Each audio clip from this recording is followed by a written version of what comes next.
Happy New Year, friends! Hi, and welcome back to Pages and Journeys. My name's Olivia, and today we are reading our first books of 2026 together. So, this is going to be pretty exciting because I am someone that definitely buys into the idea of how your first read of the year goes, kind of sets the tone for how the rest of the year is going to go. 2024, I read Indigo Ridge as my first book of the year and loved it and had the best reading year ever.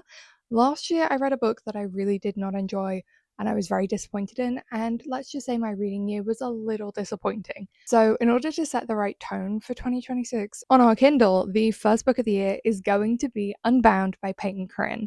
Now, this one actually isn't out until April, so look at us reading our arcs ahead of time. I was very kindly approved on NetGalley to read this one, and I love the Waterfell series. I met Peyton back in August of this year, just such a kind person, and loved talking to her. Basically hockey romance with emotional damage, and from what my friend has said, this one is pretty emotionally damaging. The other thing that happened is I kind of carried over a book from 2025 to 2026, and that is Collie by Indy Valentine, which actually comes out tomorrow. So my goal today is to read all of Unbound and then finish Collie, but we'll see if that happens. And as for my first physical book of the year, I haven't decided yet, so we're going to decide that together later. And yes, I do believe physical books, like a first of each type of book, matters. We also have a snowstorm here, so I will show you that. It is like a complete blizzard outside, so it's the perfect day to cozy up by the fire with a coffee and just settle into reading. But we do have some other tasks to do, like filming some videos, editing, getting stuff up over on Bookstagram, and starting the year off right with some of the other personal habits we're doing. We've got some journaling to do. I really want to do a walk. I don't think I'm going to brave the cold outside. We do have a walking pad that I'm going to make the most of. And let's see how the first books of the year go together.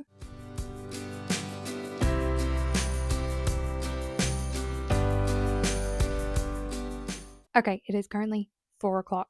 We are going to dive into the personal journal of the day because, wow, filming, editing, getting everything ready took so much longer than I thought it was going to take today. We're going to go get unready, like leave my makeup, but change into like a comfy, sporty outfit, go walk for 45 minutes and start Unbound because we haven't read yet today. And then we're going to go spend some time with my family downstairs because, again, I have not done any of that. But let's maybe shove off some of my current spreads in my personal journal. Okay, here you go. This is my mood board for the year 2026 highlights. My yearly goals and my bingo challenge. I still need to come up with some of these, but it's a start. Deep dives of each of my personal stuff. I still need to do my first day of the year for the journal and then each of my individual habit trackers. This is my vibe for winter. I'm going to do a mood board each month. I just thought this was adorable. So cozy, scented, intentional, and soft. And then this one I need to put together. This is going to be my January cover. So then this is my month. My daily gratitude needs to get done. My little habits. I think I'm going to save these for later in the day. And then this weekly spread.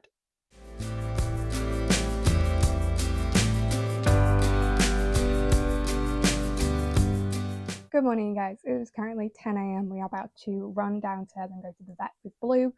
We're just checking if he's got a tick or something. But Blue is my family dog. He is an almost 14-year-old cockapoo who does not have eyes. You will meet him at some point during this vlog because I will be spending most of my day with him. He is my sole dog through and through. But we actually started recording because I stayed up so late reading Unbound last night. I got 67% of the way through this. I am so deeply in love with Bennett and Paloma. There is a lot of like self-sabotage from Paloma just because she doesn't feel like she deserves to be loved or cared for because of how she was raised, and just the way I want to reach into these pages, squeeze her, and then just let her go do her own thing because she wouldn't cope with being hugged. Like, just, I love her to pieces. There is a lot of like little things that Bennett is just this very gentle person. He's got his routines and everything that works for him. He is autistic and has OCD as well. But the way he navigates the world and just reading from his perspective, there's not like the right words. I need to really up my vocabulary clearly, but if you're looking for like a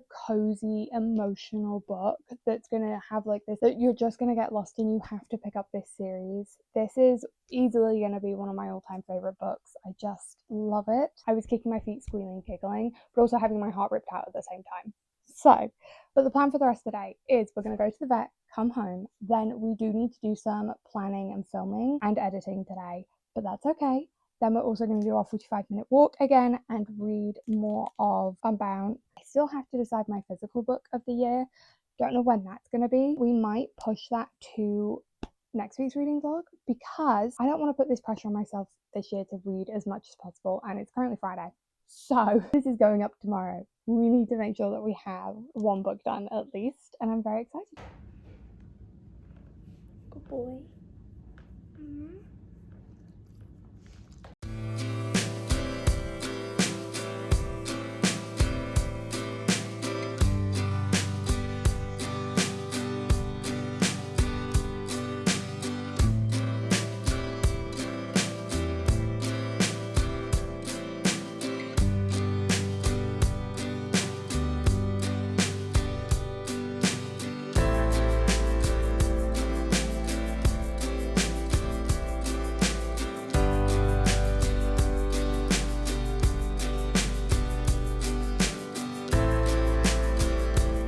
I'm so excited. I owe you guys all the updates. We walked for an hour on the treadmill and then finished the end of Unbound by Peyton Corinne. I'm in that moment of just like complete awe when you finish a book that you've loved so much and you just sit there and think about the entire thing that you just read and how you're never going to be the same person you were before reading that story. It was incredible. It was heavy and emotional and angsty, a lot of yearning and just so vulnerable. It was beautifully written, like just this very simple to read but incredibly poetic writing style, because Bennett is such a poet person. Paloma is too, but besides the point. It was utterly stunning. I cannot recommend it enough. It is a second chance romance with a lot of mental health representation and trauma and healing from that. There's a ton of therapy mentioned throughout the book. It's got that messiness of figuring out what you want to do with your life and where you want to go, relying on people and friendships and found family. It was stunning. I loved it. I've got so many highlights in that book. It's ridiculous. And it's one of those that I feel like you could read so many different times and take so many different messages from it. It was just stunning. And I'm going to be sitting with it for a minute. I cannot wait to do a spread in my book journal because it's the first book I read this year. I want to do like a full-on spread for it. But we also have Bookmail. So this is Collie by Indy Valentine. We're going to open it in a second. But firstly, can we appreciate the Bookmail? Like bubble mailer and everything, she is stunning. But to tell you a little bit about their story, it is a runaway groom. Easton literally sprints out right before Sydney walks down the aisle. Sydney was his brother's girlfriend, and his brother made him promise on his deathbed that Easton would take care of Sydney. And it kind of just fell into this comfortable relationship. They decide to get married. Day of, Easton's like, I cannot do this. So he goes to the airport where Collie is, and Collie has had the worst day. She loses her job after working in an entire conference. Her boss gives her a $5,000 check, and now she's stuck in an airport because her flight was cancelled. She can't go anywhere. She just wants a coffee, and the bartender won't give her coffee. Her phone's broken too, so she has to go and ask someone to use the phone. She happens to ask Easton, and lo and behold, they end up going to Wyoming together because Collie is down for an adventure. But what she doesn't realize is that she's going on this honeymoon retreat thing, and Easton didn't know because he didn't book it. So they get there and they have to basically fake being married and do this whole thing together, but it is right person, wrong time. And Collie is this very misunderstood FMC. She's got this bright, bubbly personality, but no one really sees her for who she is. And I just loved this book. So let's open the goodies. First little baggie, we have a little Camping in Yellowstone card, some gushes. I have to check if these are gluten-free. A very cute little van keychain. Okay, these stickers are special because one of my best friends, Katie, owns Jadestone Creates and designed these. So we have the Timber Heights, find me where the mountains of the Salt Hollow meet the ocean of Timber Heights. We have Battle Brief Brewing Co., a little runaway groom, and two Lost Girl from Ranger. Those are their nicknames. And Collie buys wishes in bottles or messages in bottles. We also have some goodies from Well Red Candle Co. We know how much we love that. So we have Collie's Cotton Candy. Oh, this smells so good. I'm never normally someone that loves like super sweet scents. This is not that. I need like 60 more of these. And then we have What Happens in Yellowstone. Oh, this one's like a piney, but also like a very bakery kind of smell. It's very good. But seriously, Collie's Candy, I need like an entire packet of, because I'm not ever going to use these because they're too special. Anyone else do that? Okay. Oh. Okay. Then we have a little bit of not safe for work art. I love an Indie Valentine art print. Like, look at them. Okay, I can't show you that one at all, but I'm keeping it. And then we have a little Wyoming welcomes you. Indie signed it too. I love her. Okay, and then for the actual book itself, and Indie's are really cool also because she has so many like art editions and special editions that she sells because she loves commissioning art. So you bet I'm gonna have so many versions of this book. The whole Meadow Sisters duet is one of my favorites. If you saw the intro video I filmed originally, Capri is book 1 in this duet and Collie is book 2. I love her so much. Indie, thank you so much for sending this my way. I am so grateful. And I just got a new binder I just got a new photo album for Christmas that I'm going to use to store all of this kind of stuff. So I'm really excited to put those all in there, and I have them for whenever I need them. Then this is the other book mail. Now this is from Valentine PR. They very kindly sent any pink bubble mailer I am guessing is Valentine. Now I have no idea what this is. This is a mystery mailer from them is what I call them. So every so often we'll get a pink package show up. Ooh!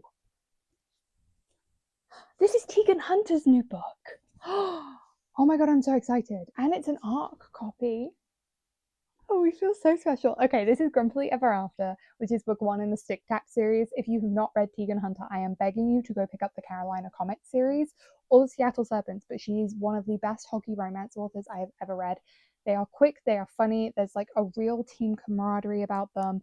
Guys banter is through the roof. They've all got such unique personalities. And this is going to be her new one. I don't know if it is. I think it's hockey still. I mean, with Stick Taps, you would think it would be. Okay, this is the little, gives you an idea of what Stick Taps is. So we've got Grumpily Ever After, which is out January 20th, which is Blue's birthday. And then in July, we get Grumpily Yours, which I'm so excited for. I am such a grumpy girly, like I love a grumpy MMC. And an FMC, I feel like we're always told to be happy and we don't want to be. Okay, we have the whole info sheet here. So this is an ex-NHL player meets his match in a cheerfully resilient wedding planner prone to chaos. And it's second chances. I love this. Okay, let me read the full blurb to you. Bad luck meets true love. Wedding planner Odette Chambers has a knack for ruining every ceremony she touches, but her latest gig could be a curse breaker. The bride is her best friend Izzy, and the venue is a local cidery in the Pacific Northwest mountains as her beautiful backdrop. The cidery's only rotten apple is its owner, a former NHL player Noah Stevens, Izzy's older brother, and recently divorced, fully committed grump who doesn't believe in happy endings. But Noah can't say no to his hopeful little sister. His decision sends Odette barreling into his life, and she insists on demanding picture-perfect renovations to his cidery. She's demanding, irritatingly optimistic, and quite possibly the prettiest woman he's ever seen. Noah is turning Odette's head too, but if she wants a wedding to finally go off without a hitch, he's a handsome distraction she can't afford, right? As Noah risks a second chance at love, Odette's luck might as well change for better or for worse. This is so exciting! I am so excited to be diving into this one, and I have the perfect vlog for it to fit into soon, so that is great. Thank you so much, Tegan and Valentine, for sending that my way too. Now, luckily, I've edited the vlog up until this point today, so we should be good, but I am going to see which of the 4 wins the poll tonight. You guys will see in next week's vlog exactly which one is going to be my first physical read of the year. We're off to a great start with the Kindle read, but I did put a poll up over on my Instagram stories. So if you're ever looking to make decisions about my TBR or get more like in real time day-to-day updates, go and check that out. It's always linked down below. But the first 4 books that are possible options are My Silver Lining by Laura Pavlov, because I need to finish Rosewood River before the next one comes out, Playboy by Money Man, because she is my #1 author to read more of this year, and I feel like the Spades Hotel series is going to be a favorite of mine. Those 2 Words by Ronnie Matthews. This is the out of print cover. I need to get the new editions, but this is a small town, second chance, friends to lovers, single dad situation that has been on my radar for ages. And then lastly, Savor It by Tara DeWitt. I have only ever read Funny Feelings, and I own this one and the co-op. I think those are the only 2 I own of hers other than Funny Feelings, and everyone raves about this book, this series, so I figured I would maybe start my year with that too. But we successfully have started our reading year off on the right foot. I hope you're loving whatever you're reading too. Let me know down in the comments below. Thank you so much for watching, and I will catch you in next week's video. Bye!